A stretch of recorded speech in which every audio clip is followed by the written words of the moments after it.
Okay ka lang ba dito? Maayos pa talaga ang lagay mo? Oo naman. Malma ka nga, Drew. Okay lang ako. Alam mo ba, sa selda namin, na-promote ako kagad. Mayura na ako. Tawag nila sa akin, princess. Prinsesa ng City Gate. Hindi ko gets. Ito naman, ang hirap mag-joke sa'yo. Wala ba kayong TV? Dapat nanonood ka tuwing hapon ng teleserye. Alam mo, believe talaga ako sa'yo. Nagawan mo pa ng paraan na magpatawa kahit nakadetain ka. Kailangan ko naman, stressin ko pa yung sarili ko. Basta ako, pinangahawakan ko dito yung pangako sa akin ni Miss May. Pinapaasikaso niya na kasi sa mga lawyers niya yung kaso laban sa akin. Para mapawalang visa. Kaya konting tiis lang ako. Oo nga pala, Kit. Salamat. Salamat na nandyan ka para kay Mom. Hindi man kami ni Kuya ang kasama ni Mom, we're at peace. Knowing na ikaw yung nagmamalasakit para sa kanya, na ikaw yung nasa tabi niya. Ano ka ba? Siyempre si Miss May yan. Napakabait niyan sa akin, ba't di ko tutulungan, di ba? Nagtutulungan kami dalawa. Hey, Kit. Listen, I promise you, gagawin ko ang lahat para mapanugod sina Soraya at si Angela sa lahat ng ginawa nila sa'yo, kay Mom, at lalo na kay Dad. Salamat, Drew. Maraming salamat. Alam mo, kahit wala na si tatay, swerte-swerte ko pa rin. Kasi nagkaroon ako ng pamilya dahil sa inyo. Huwag ka lang ba doon?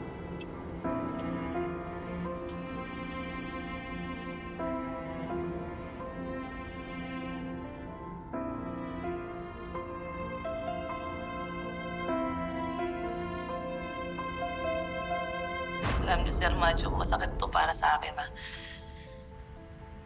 Pero siguro wag na natin ipilit. Hindi talaga tayo tinadhana. Mas okay sigurong kalimutan na lang natin yung isa't isa.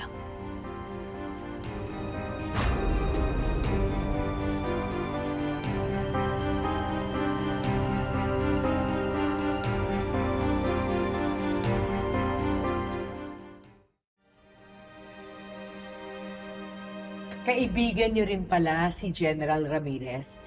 Madalas ko pong makasama ang asawa niya sa mga charitable projects. Kaya close din po kami kay General Ramirez. Pasensya na ho, may hearing pa ako mamaya. Pero ano ba talagang pakay niyo sa akin?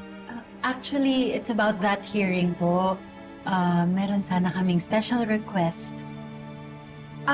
Baka naman po gusto niyong ipa-renovate itong chambers niyo, o di kaya bahay niyo, or baka gusto niyong bumili ng bagong kotse, or even take your family out for a vacation. Saan ba pupunta itong usapan na to? At anong kinalaman ng mga tanong mo sa hearing ko mamaya? Wait.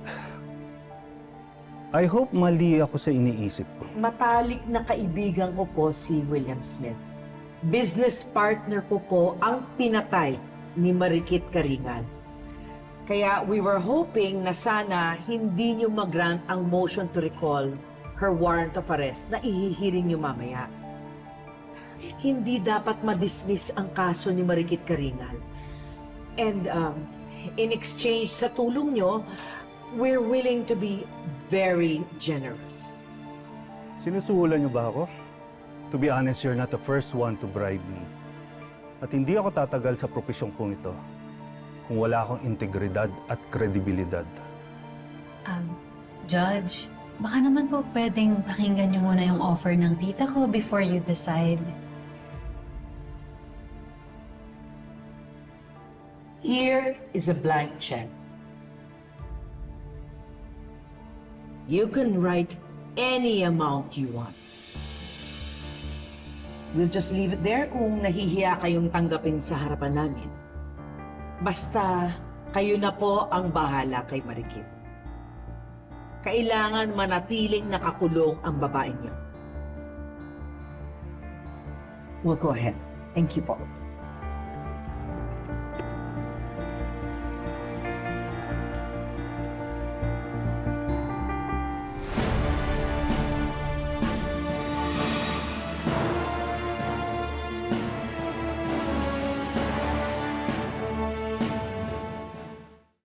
Napag-aralan ko na yung mga ebidensyang isinumitin ninyo. Meron ka pa bang gustong sabihin o idagdag, Miss Karingal? Your Honor, sumusumpa po ako sa ngalan po ng namatay kong tatay. Hindi ko po talaga kayang pumatay ng tao. Aaminin ko po, nagkaroon po kami ng misunderstanding ni Sir William bago siya namatay. Pero malaki po yung utang na loob ko sa kanya. Hindi po dahil sa kanya, sir.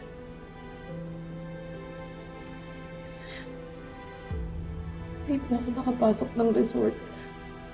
Naging mabait po siya sa akin. Naging mabait po sa akin yung dalawa niyang anak. Pero unang pamilya na po yung turing nila sa akin. Alam ko po hindi po ako perfectong tao. Pero nagsasabi naman po talaga ako ng totoo eh. Pero Honor, huwag niyo naman po sanang hayaan mawala lahat ng pangarap ko. Dahil lang po sa isang krimen na hindi naman po talaga ako yung gumawa. Sobrang dami ko pa pong pangarap, Your Honor. May mga bagay pa po akong kailangan gawin. Gusto ko pa pong tulungan yung mga kadimoy ko. May pangako pa po ako sa tatay ko na kailangan kong tuparin. Nagmamakaawa po ako sa inyo. Nagmamakaawa po ako, Your Honor. Palayain niyo na po ako. Palayain niyo na po ako para kawa niyo na.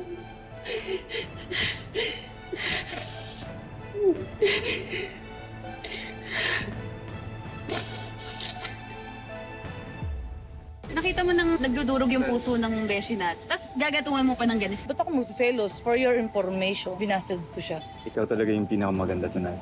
Ikaw din ang pinakagwapo dito. Sigurado ako maraming magkakagusto sa mga babae. Kasama ka ba doon? Baka kaya binasted ka ni Ikit? Kasi type niya talaga si Drew. Tulala ka ata, no? May nakita ko eh. Hindi ako nagkakamali siya yun eh. Sino po ba? Nakita ko nanay mo nasa Pilipinas, sa Mayumi.